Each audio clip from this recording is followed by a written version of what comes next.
যখন স্বৈরাচারী পুলিশ ট্রেনে টেনে নিয়ে গিয়েছিলেন পতাকাবাহী গাড়ি, তখনও বঙ্গবন্ধু কন্যা দেশরত্ন শেখ হাসিনা নিজে পায়ে হেঁটে মিছিল করেছিলেন, আর সেই মিছিলের অনুপ্রেরণা থেকেই আগ্ন করতে পেরেছি।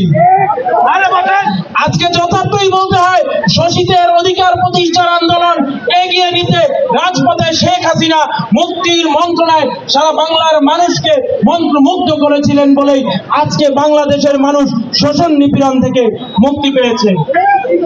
আজকে আমরা এই হাজারো ছাত্র জনতার সমাবেশ থেকে, লক্ষ কোটি ছাত্র জনতার পক্ষ থেকে বঙ্গবন্ধু কন্যা দেশরত্ন শেখ হাসিনা প্রিয় নেত্রী, আপনার উদ্দেশ্যে বলতে চাই, আপনি ফিরেছিলেন বলেই বাংলাদেশের সমুদ্র সীমা বিজয় হয়েছে। আপনি ফিরেছিলেন বলেই আজকে আমাদের স্যাটেলাইট, বঙ্গবন্ধু স্যাটেলাইট ওই মহাকাশে ঘুরে বেড়াচ্ছে।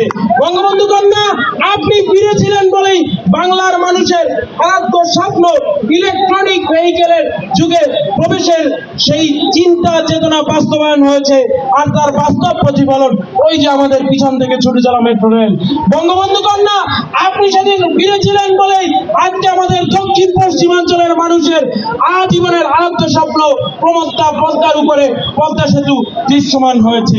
প্রিয় বঙ্গবন্ধু কন্যা, আপনি সেদিন ফিরেছিলেন বলেই ওই চট্টগ্রামে আজকে দক্ষিণ এশিয়ার মধ্যে নদী তলদেশ দিয়ে প্রথম tunnel, Bangabandhu tunnel, Karnaphuli tunnel বাস্তবায়ন হয়েছে।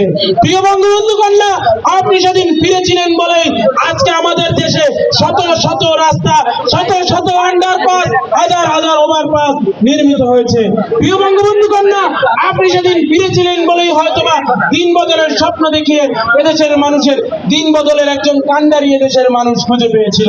প্রিয় বঙ্গবন্ধু কন্যা, আপনি সেদিন ফিরেছিলেন বলেই হয়তোবা ডিজিটাল বাংলাদেশ আজকে আমাদের কাছে দৃশ্যমান হয়েছে।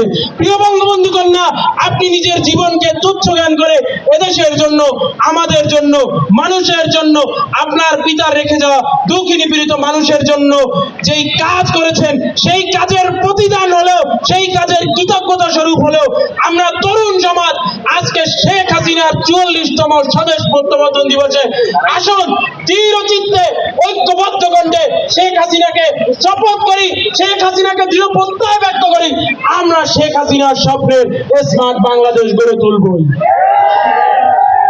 আজকের এই সমাবেশ মিছিল পরবর্তী আনন্দ র্যালি ভর্তি সমাবেশে বক্তব্য রাখবেন এবং সভাপতি দক্ষিণ এশিয়ার সর্ববৃহৎ প্রাচীনতম ছাত্র সংগঠন 17ই মে বাঙালি জাতির মহান স্থপতি, জাতির পিতা বঙ্গবন্ধু শেখ মুজিবুর রহমানের সুযোগ্য তনয়া দেশরত্ন শেখ হাসিনা 1981 সালে 17ই মে বাংলাদেশে প্রত্যাবর্তন করে বলেই আজকে আমরা স্বপ্ন দেখি, আজকে বাংলাদেশ স্বপ্ন দেখে। বাংলাদেশ ছাত্রলীগের আজকের আয়োজন তুমি দেশের তুমি দশের শীর্ষক শোভাযাত্রা এবং এই সমাবেশ, আজকের এই সমাবেশটি